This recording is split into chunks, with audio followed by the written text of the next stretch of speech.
Yo, today on You This Is Me, I have a fellow Marine of mine, Will Sutton. So what's up, Will? How you been? What's going on, brother? Not much, not much. I'm just reaching out to you. I know you're in Chicago, right? That's a few hours ahead of me. Yeah, 2 hours. Nice, man. How's everything? Hot. Hot. That's it? Just hot? It's hot. Oh, man. I know we had a chance to catch up right before this, and you were telling me a few things that are going on. I know you have baby number three now, right? Yeah, pretty good for a guy that lost something in Afghanistan, huh? Damn, what is this? Third boy? Nah, boy, girl, boy. Boy, girl, boy. Okay. Not bad. What's his son? What's your new son's name? Leo. Leo. Okay. Cool, man. What about the other two? Jeremiah and Nala. Okay, that's nice. I like Nala. That's a nice name. Oh, yeah. Lion King fans, bro. Good, man. That's good. Not too bad. So yeah, man. So talk to me. What's going on? How things been? Good, man. I mean, just like every other vet, I had my ups and downs and, you know, had a struggle for a little while, but I managed to come through pretty good, if I do say so myself. Okay, that's good, man. You were telling me some stuff that you caught yourself up with and started fixing your life up a little bit. And I know you're involved with a lot of stuff and helping back and giving back to the community as well, right? Oh yeah, it's every day for me. I'm always doing something for the veteran communities, either with my job or my motorcycle club that I'm part of, Marine Vets MC, uh, or the VFW doing community work, or the American Legion doing the honor guard.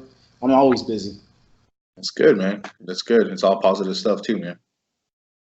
Yeah, Keeps you on your toes.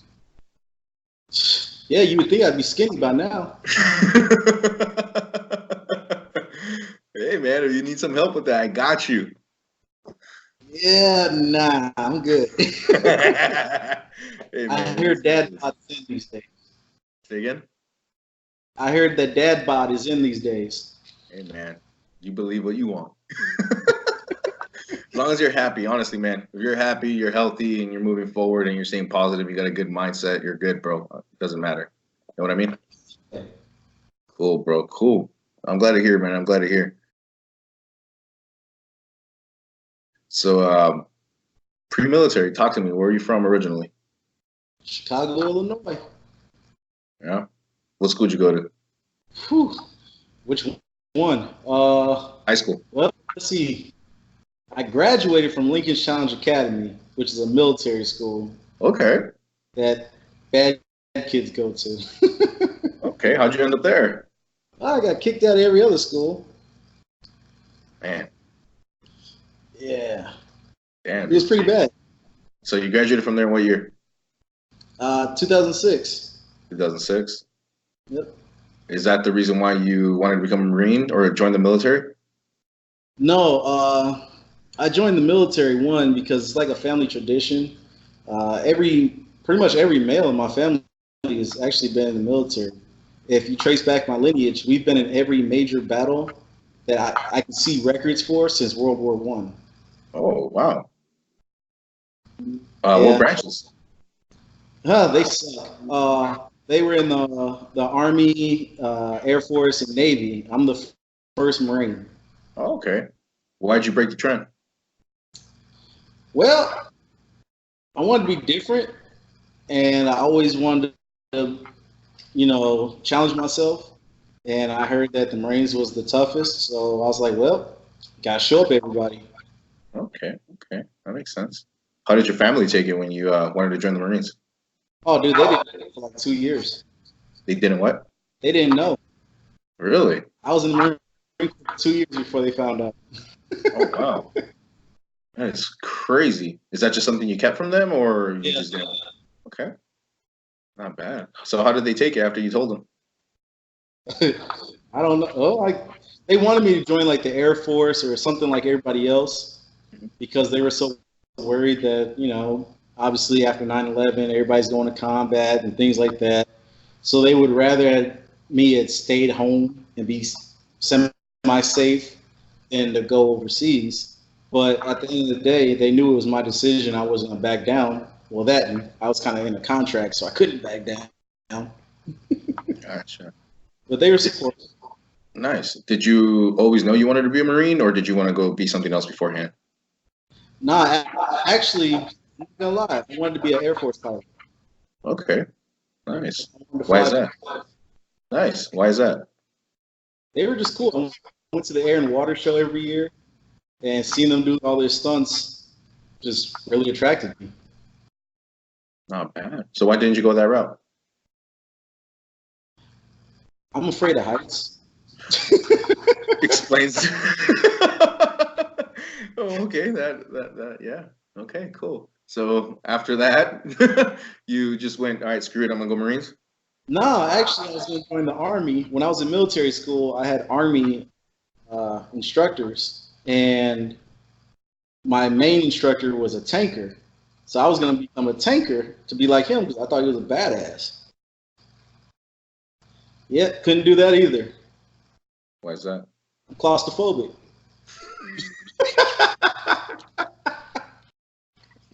What was next? The Marines. Gotcha. Gotcha. Oh well. So you joined the Marines. What year did you join the Marines in? 2007. 2007. So from the time that you signed and depped in and all that nonsense, how long did it take you to get to basic? Less than a month. Oh wow. Okay. Yeah, they were hurting for. So like your guys were going out to Iraq and everything, and they were hurting for people. So they got me in pretty quick. They gave me a waiver to get in because I had a GED and I was indulging in some herbal remedies. So they gave me 2 waivers and gone. Okay. Not bad. Not bad. Did you get the MOS prior to leaving, or did you go on open contract? No, I went 03 option. Okay. So I knew I was going to infantry, but I didn't know which job I was going to get. Is that something you wanted to do as choice, or did you get voluntold? No, actually, I hate when people pretty much challenge me by saying that I can't do something. Okay. So my recruiter pretty much told me that black people don't belong in the infantry, that we belong in admin and logistics and supply and all that. Wow. So I told him to go screw himself and sign me up for infantry, or else I wasn't going to sign my name for anything. All right. All right. So kind of like a screw you, I'm gonna do this. Exactly. All right, not too bad. Showed them up. You ended up joining. So you go to Yeah. boot camp. How was your impression of boot camp as soon as you got there? Well, when I went, it was winter time and it was 96 degrees. Now I'm used to Chicago being, like -5, -10 in wintertime, not hot. So that was a whole different ballpark for me. Plus, I was in California, never been there before, Okay. so that was pretty cool. But to be honest, I didn't see it as being anything because I'm so used to my mom, my grandma, my dad all yelling at me. I'm like, well, I get yelled at every day. This person's gonna yell at me. I don't even know this guy, so I could care less. Okay, cool, man. So you obviously ended up in MCRD San Diego. Yeah. Your experience there was kind of like whatever because you got used to the yelling. So after you graduated boot camp, did you go home or did you go straight to your schooling? No, actually, it was kind of funny. When I graduated, I did my little 10 days, leave after boot camp. Okay. But when I joined boot camp, I was 125 pounds. Okay. I was a little skinny little thing. And then when I graduated boot camp, I was 160 pounds. Double rat. Double rat and a lot of peanut butter. And getting IT'd all the time. Okay. So then I went home and after 10 days, went back and checked into SY. Okay, cool. SY West? Yeah. How was your experience there? It was cool. I mean, it was a big transition from like boot camp to now being sort of treated like a normal person. So I mean, it was different. Got to play with a bunch more guns, so that was fun. Okay. So how did you end up with the MOS 31? Oh, 331. I mean, the best MOS? It's okay. You can say it. Okay. So how did you end up with being a machine gunner? So when I was in SOI, my instructors told me that I wasn't big enough and I couldn't handle being a machine gunner. So once again, somebody trying to tell me what I can and cannot do.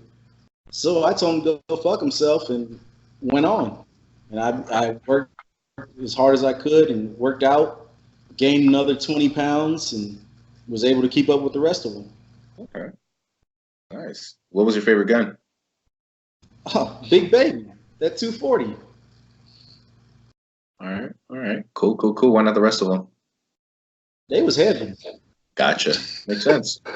I wouldn't want to move them either. I love shooting them, but I hated carrying them. Yeah. Yeah. The only one I would help out with is the barrel. That's it. Yeah, I wouldn't want to touch anything else. I'm like, I'm good. Yeah, that receiver was pretty heavy. Mm-hmm. Yep. Yep. Mark 19 was pretty heavy as well. I wouldn't want to play with it either. Yeah, I'm so glad I never had to carry that thing again. Nice, man. Nice. So after you graduated SOI, where did you end up going? Where did you end up doing? So after SOI, as soon as we graduated, you guys were actually on your way home from Iraq. You were starting to come home from Iraq. Okay. So they had us check in with the unit. I originally was with 35 Weapons Company. Okay. And started training with the heavy guns and the trucks and all that. And then after that, I got switched to Kilo. Okay. What was your impression of the fleet? Oh shit, it was crazy as hell. Why is that? I mean, I had people checking my rooms. I had people randomly yelling at me. I had a guy the same rank as me yelling at me, and I was like, "What the? Whoa, hold on, dude! Like, I don't need to listen to you. Who are you?" But I had to adjust, adapt and overcome. Okay. So you started off in 3.5 Weapons. Why the switch to Kilo? During our deployment on the 31st Mule, I guess something was going on in Kilo, and they needed to transfer two machine gunners to a different company. And I was hanging out with a bunch of the guys that we both know, like Evans and Barnes and stuff like that. Okay. And so they saw that I already had a little relationship with Kilo, so I got picked. Okay. Nice.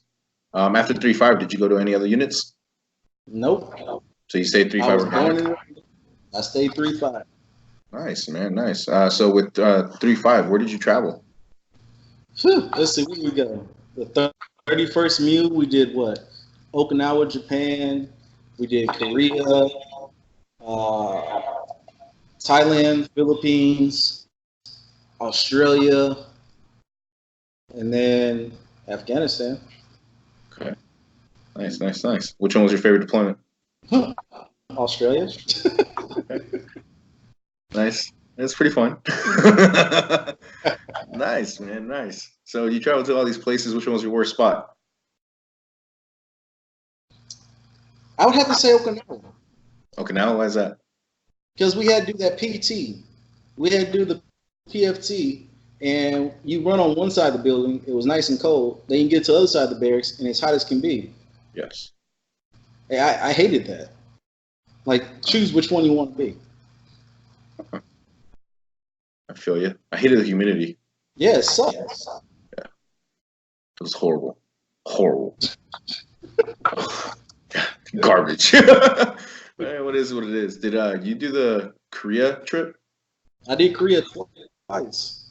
Really? Yeah, I did Korea with Weapons Company on the Mule, and then Weapons Company on the Mule, and then I did Korea later on with you guys. I heard the Weapons Company Korea trip was miserable. It sucked.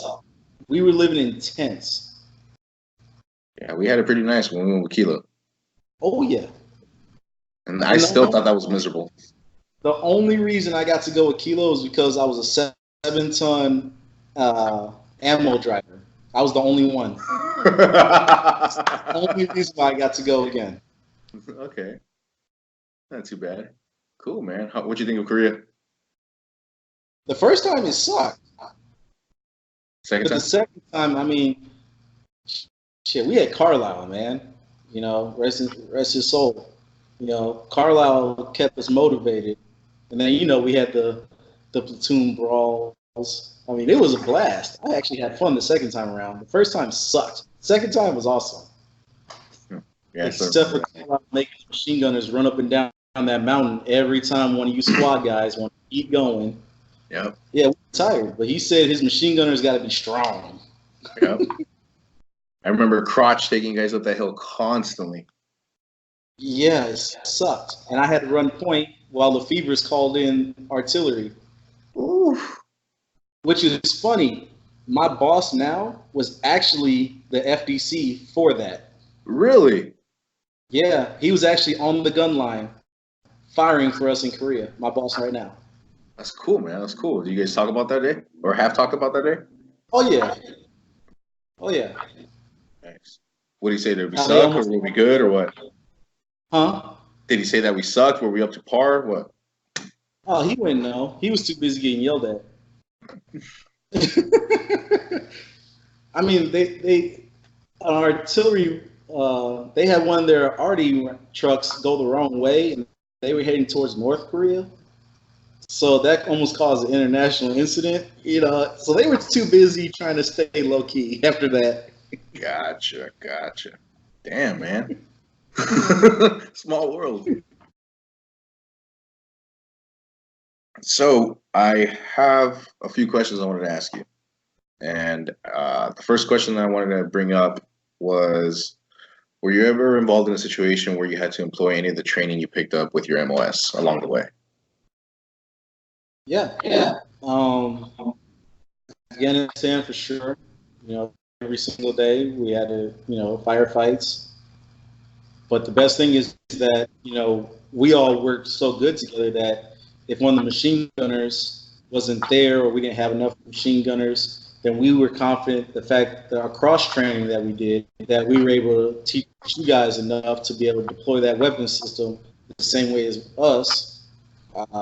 Being able to teach my junior Marines like Diego Rodriguez and Nick Rodriguez, one of your 11s, make him an honorary machine gunner, or Cheeks, all those guys.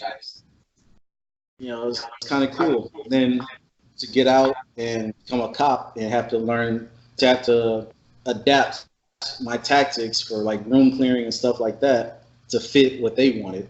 But it was about the same. Okay. So you were a police officer. Yeah, not for long. Where were you a police officer at? Chicago, Nice, nice. Stayed kept you busy. every day, firefights. It sucked. Man, I want to hear the stories. I got to visit Chicago one time. This last time when we linked up in Byron for visiting Catherwood, Yeah, Alec. yeah. And on the way back home, I had Sean Johnson and Levi Long drop me off at a cousin that I had never met before on my dad's side. And when I got dropped off, they didn't even want to drop me off because they're like, dude, you're about to get shot at and you have no weapon. And I meet up with my cousin. He tries to start taking me around the neighborhood so I can see it. And he starts telling me kind of like, hey, man, don't be surprised if we get shot at. And I go, why is that? He goes, it's bad here. It's pretty bad. There's gunshots every day. There's at least one kill every day. I was like, whoa. And he's a social worker, so he has to deal with all that nonsense that he takes care of in his building. So even if it's not in his department, he has to hear of it or have someone tell him about it. Yeah. It's nutty. Yeah, it sounds like a straight war zone. Say again? That's why I moved out of there. Where do you live at now? Right now, I live in the country. I mean, country. My backyard is a cornfield. Picking corn now? Hey, I mean, when you're hungry, you're hungry. Gotcha. It's all natural. Hey man, you're good, man. You're good. There's nothing wrong with that. Shit, I moved out of my place where I started growing up at, or where I grew up at. Totally different, night and day. Obviously, I told you where I live at now. It's complete suburb compared to what it was before. Obviously, I'm on the back end of the hill. It's not that far. It's 60 miles away, but it's night and day, man. Complete night and day. Well, that's good. Oh I'm yeah. glad you got yourself out of that hole. Were there any situations during any time that made you see the world differently in either a good or bad light? I mean, the world is not easy, no matter how you look at it. You know, it's going to have its good times, it's going to have its bad times. And how you adapt to it is what makes you or breaks you. I could have looked at Afghanistan as the worst place in the world, but to be honest, it was actually beautiful. Looking out there in the green zone, it was amazing. It was beautiful. Now, was there bad people there? Yeah, but there's bad people everywhere. You know, you can't judge everybody by a few people. So I mean, I haven't changed my world. You know, it hasn't changed my thoughts about the world. It hasn't done anything. You know, were there, like I said, were there bad times? Yeah. Were there good times? Yeah. I mean, it brought me closer to you guys. You know, got our bond stronger. Got to meet a bunch of new people. Got to travel the world. Things that I would never be able to do if it wasn't for the Marine Corps. You know, and I'm so used to being in a combat zone, it was like nothing to me. Okay. But I love everybody. Okay. I agree with you. The green zone was actually as much bad as there was and as much danger as there was. It was actually really beautiful. One of my favorite things to do was actually wake up really early, which hardly ever happened. Wake up really early before the mosque went off, before everything went off, before everyone got their morning started, and just kind of observe the green zone and see its peace before the storm. Yep. When that fog starts to lift, when the sun's rising, it was beautiful. I Yeah. know you wouldn't know about that, but like post one, you know, we noticed that. What are you talking about? I would go up on post with you guys. I'm messing with You're an asshole. Well, I got called out. It's all right. I did post every once in a while whenever you guys started getting butt hurt or you guys had to go do something. But honestly, I probably never ever got on post to be honest. I did get on the roof though. I actually like to post on the roof because I was able to observe everything. Yeah, post one was where we had the 50 cal. And was that post one? I think so.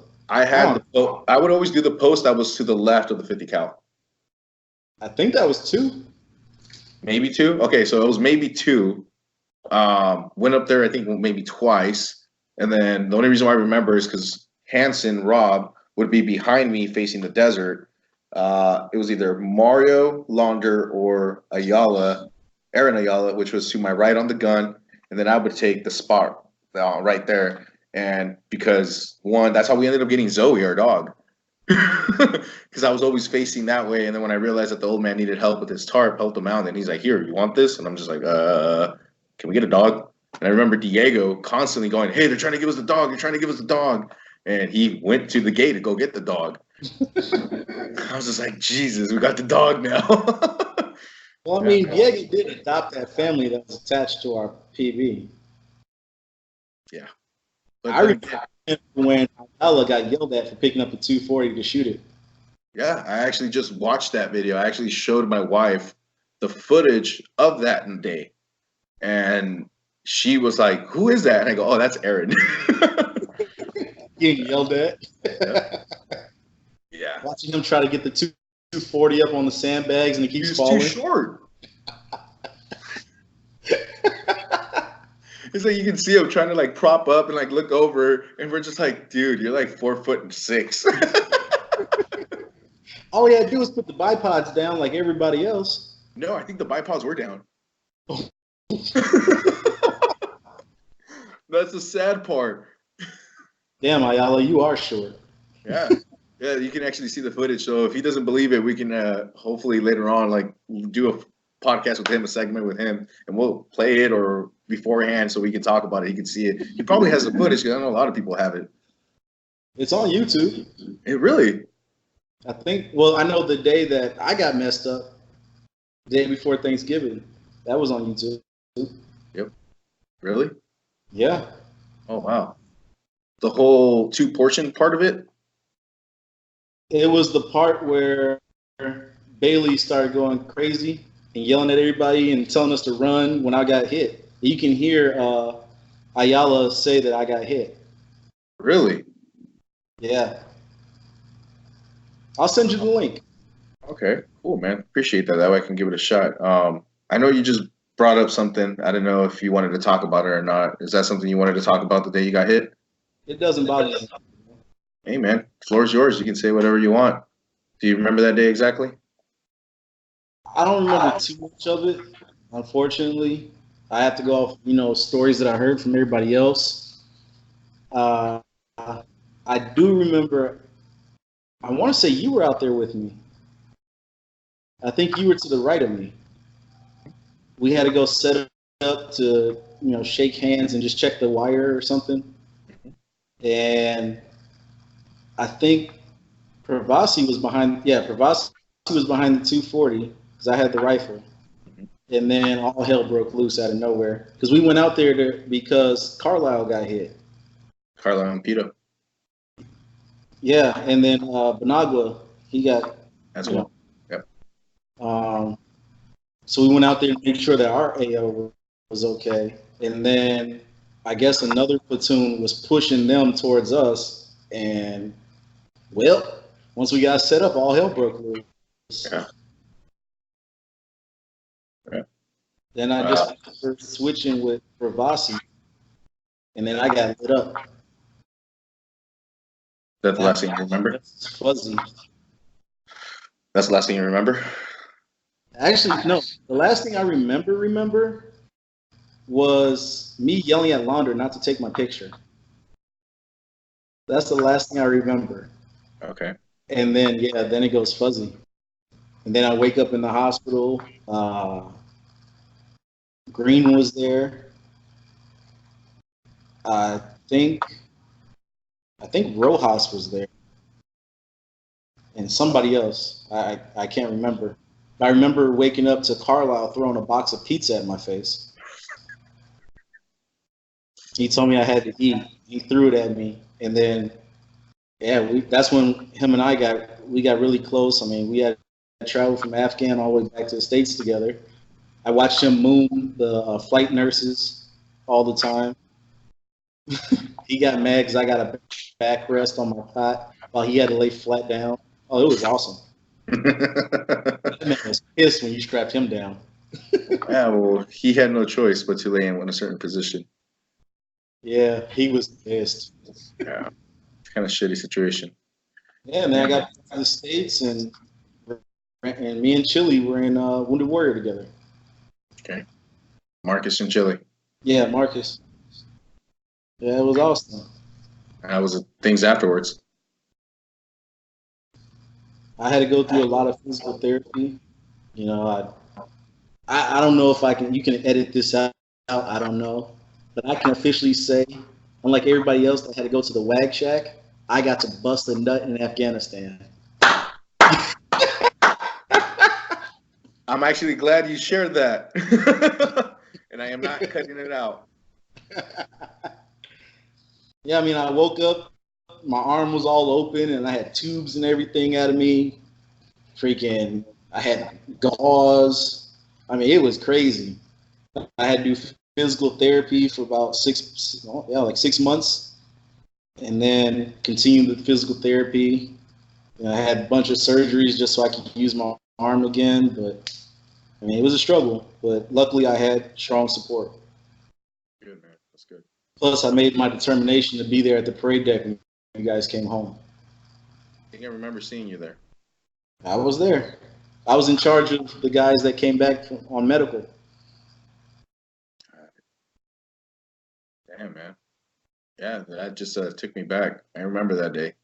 I actually remember that day a lot, to be honest. I was a dick because I don't know if you remember this. Now that you know that I was to your right, I was actually the leader on site.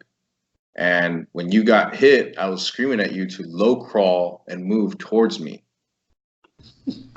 because that whole section that you and Pravasi were in was straight impact of rounds. And obviously, for you already shared it, you did get hit in the lower extremities, lost the nut, and we're glad that's the only thing that happened to you, and you're still here, because that whole section there was getting peppered, and we're lucky that you and Pravasi are still alive. And afterwards, I remember getting a lot of support by fire, and then getting Bose, Rosado, who was it? Bose, Rosado, Garza, myself, Hansen, you, and Pravasi all out of that situation. And I might be missing somebody, and if I do, I apologize because I don't remember everybody that was there. But it was crazy because we made it out maybe 300 meters. Made it out 300 meters with support by fire, just right outside of friendly lines. Second, as soon as we set up support by fire, second team showed up, barely coming out of the freaking PB. And I think it was number 2 man had just hit the wall out of that little section. And it was like a good little 4-foot gap between our PB wall and that first house. And as they clear that, they opened up on us, and the team didn't make it out. And we stayed out there, and we were just like, well, here we go. I remember. I think I yelled at Pravasi to switch with me because I saw where all the enemy. I saw where it was coming from, and I saw how they were locking in on him. And I remember yelling at him to switch with me, to get me behind the gun, and to get him out of that beating zone because I could see how they were aiming it. I mean, he's told me many times. I think him. And I want to say it was Hansen was there. They patched me up. I'm sure there was other people. And I thank him every single day, for helping me out. And he just tells me all the time, dude, I don't even know where I would be right now if you didn't switch with me. He could have been in my shoes right now. I don't know. But I still thank everybody that got me the hell out of there. And Launder for taking those damn pictures. I just recently got those pictures, and that's why I reached out to you, because after seeing those, I stopped and I go, whoa, hey, let me see if he has seen them. And I had to reach out to you and be like, hey man, have you seen them? And I remember you getting kind of upset at first, but you're like, no, let me see them though. It's like, here you go. And you were grateful afterwards, I'm assuming, that you got to see them, kind of like seeing it yourself, and just kind of putting pieces together and everything. I don't know how I would take it. Obviously, I never got hit myself. But I can say this. I'm glad you're here again. And I'm glad that Pravasi and Hansen, I have to thank Rob Hansen a lot, because he was probably one of the baddest men on my team, and that I would tell him to do anything and have him do anything. He hated me. Every time that I would tell him to do anything, last words were, I fucking hate you, George. And then he'd run. Every time we were right there. Every time he got shot at, my bullets were flying right by his ear. It's my fault. Majority my fault that he can't hear out of his right side. My fault. So again, sorry, Rob. Don't kill me. But see, that's what was different. I told my guys that I love them. Every time I sent them somewhere, like, hey, bro, I love you. Yeah, but we were honest with each other. He goes, I fucking hate you, George. But I know it was that he actually cared. But during that time, it was just kind of like, this situation sucks. We used to play paper, scissors, rock a lot, kind of like, all right, who's going to be support by fire? We're like, all right, let's see. And it's like, all right, cool. Because obviously, you know how big my team was, that I had to sometimes split my element up. So we would be like, all right, bro, you're moving. And he's just like, damn it. Then he moved, and then I move, and all that nonsense. But it worked, man. It worked. And he eventually ended up getting promoted and moved up to team leader position, which I'm really glad. He did a great job. And I can't wait to get him on his own segment as well. But moving back to you, man, honestly, you did your thing. You did your job. It sucks that you got hit real early in the deployment, and then you came back home. But the times that you were out there, you put in your work, you did your time, honestly. And I'm not super religious, I do believe, but your journey was to a certain point, and then you came back. At least you're here. Yeah, and now you have 3 beautiful kids. Are you married? Yeah, 5 years. And there you go. You got your wife. What's your wife's name? Brianna. So you're married to Brianna 5 years. You got your 3 kids, your girl, your 2 boys, taking care of the veteran community, taking care of yourself, moved the kids out of the neighborhood. You got them in a good little spot now. Became a cop. You realized that that wasn't the thing for you. You had to go do something else, so you became what you are now. And you're a grown man taking care of your shit, man, which is awesome. It really is. Yeah, yeah. It's great, Talk man. about transition, huh? Say again? I said talk about transition, huh? Yeah, man. Everyone has to go through it, though. But it's life. And sometimes it feels like a movie, but it's stuff that you went through. That's your journey was that. No one can take it away from you. You saw things in a certain way.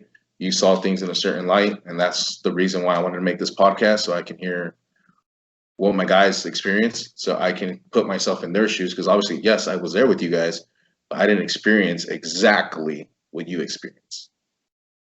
Make sense? You didn't get to bust them up. I did, but not like you. Oh man.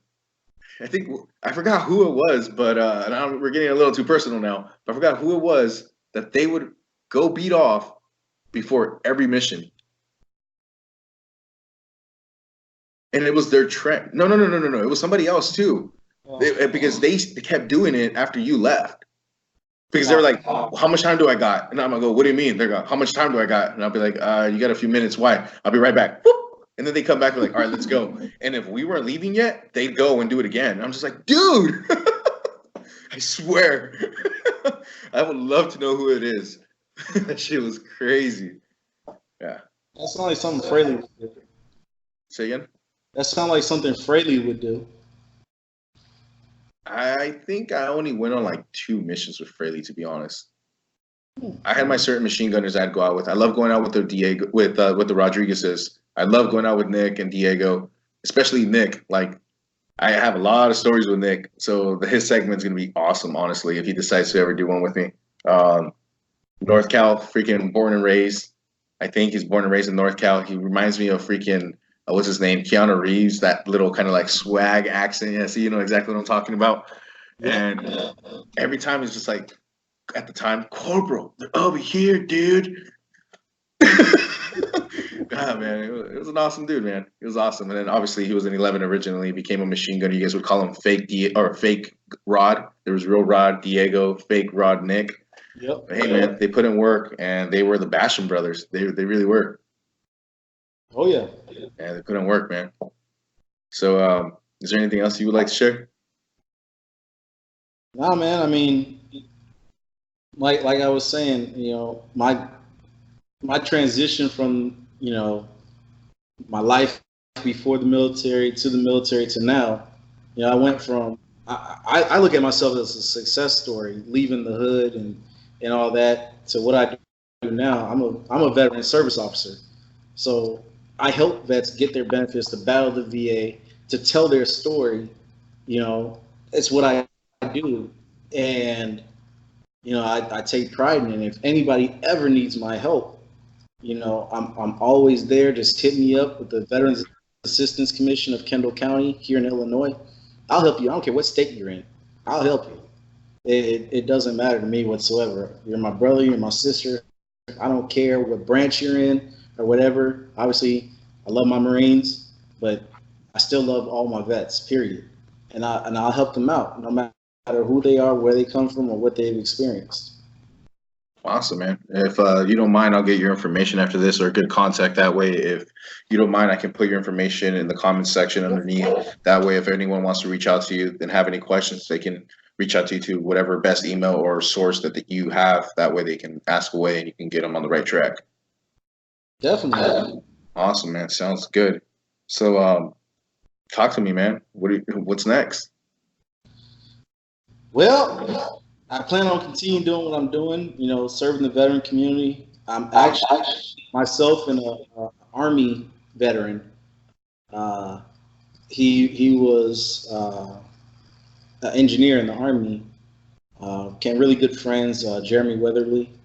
We're actually trying to start a nonprofit right now. It's going to be called Dark Horse Valor. Dark Horse what? Valor. Okay. It's just our little thing for doing community service projects, you know, helping out those, like we go around cutting grass and doing whatever, you know, somebody might need help with, but to do it as a nonprofit, you know, and then proceeds go to, like, if we make anything, proceeds will go to the Dark Horse Lodge to help that get up, finish getting that built to get our veterans there to try to stop this 22 a day. So I'm working on that. At one point, I was thinking about going into politics, but I remembered I suck at speaking to people like that, so I can't do it. Gotcha. But keep pushing with the motorcycle club, Marine Vets MC with the Dark Horseman chapter, Memorial chapter, which is the best thing in the whole wide world. As you saw, we came out, for Alex Memorial. Mm-hmm. Outside that, I'm just trying to be, a loving husband and father and positive impact within the community, so I can teach my kids not to be like what they see on YouTube and all this other stuff, where they could be positive and to spread the message to this upcoming generation. Makes sense, man. That's awesome. That's awesome. That sounds very honorable, to be honest. That's great. It's great news. And I hope everything works well, and I hope you do freaking move forward on that. Can't wait to see what comes out of it, and I can't wait to see you guys help out the Dark Horse Lodge, ran by Alex's parents, the Catholics. Honestly, they're great people, and they've been putting in work for that for some time now. I haven't made it out there myself, but I look forward to making it out. What is it, in Tennessee, correct? Yeah, it's in Tennessee. We're actually, my motorcycle club is actually going down August 24th to present them with a nice check to help them finish. Nice, man. Nice. That's awesome. So this video will probably be out after that date. So you guys made it out. If you guys drop off the check, thank you guys. And I didn't do anything about it, but honestly, thank you guys for helping out. Anything helps out, to be honest. That's great. Cool, man. Cool. Well, if you got nothing else to share, man, this is pretty much the wrap up of the show. That's it. Love your fellow vets. Look out for each other. Have each other's six like we were supposed to do. Awesome, man.